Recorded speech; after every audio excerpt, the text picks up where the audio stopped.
الله أكبر ولله الحمد بسم الله الرحمن الرحيم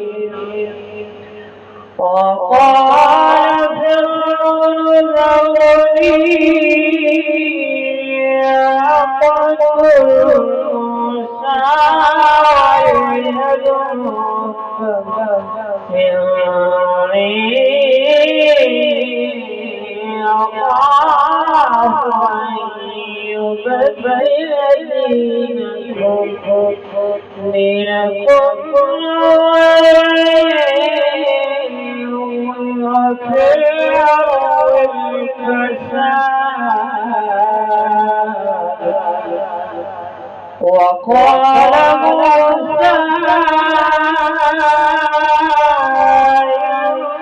إني عذت بربي وربكم من كل متكبر لا يؤمن بيوم الحساب وقال رجل مؤمن من آل فرعون يكتم إيمانه تقتلون رجلا أن يقول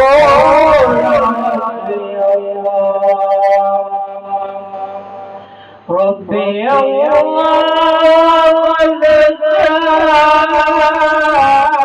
وجزاكم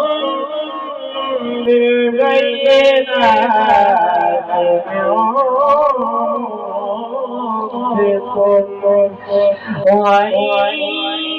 يكن كاذبا فعليه كذبه وإن يكن صادقا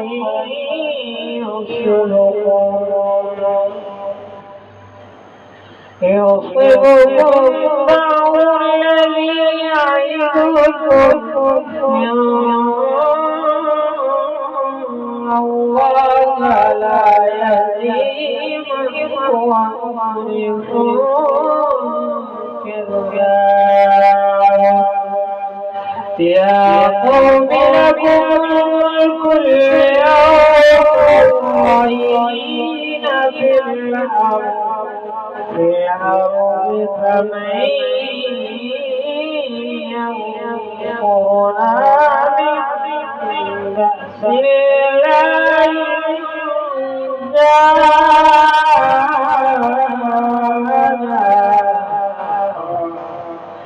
قال فرعون ما أريكم إلا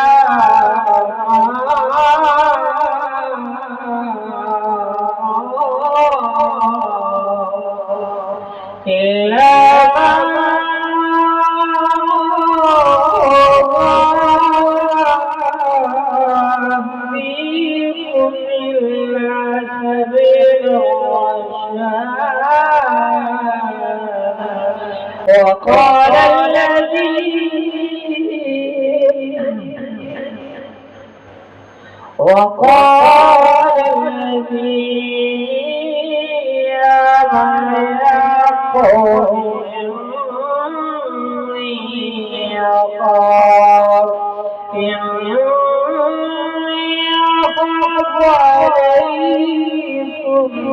مثل يوم صدق الله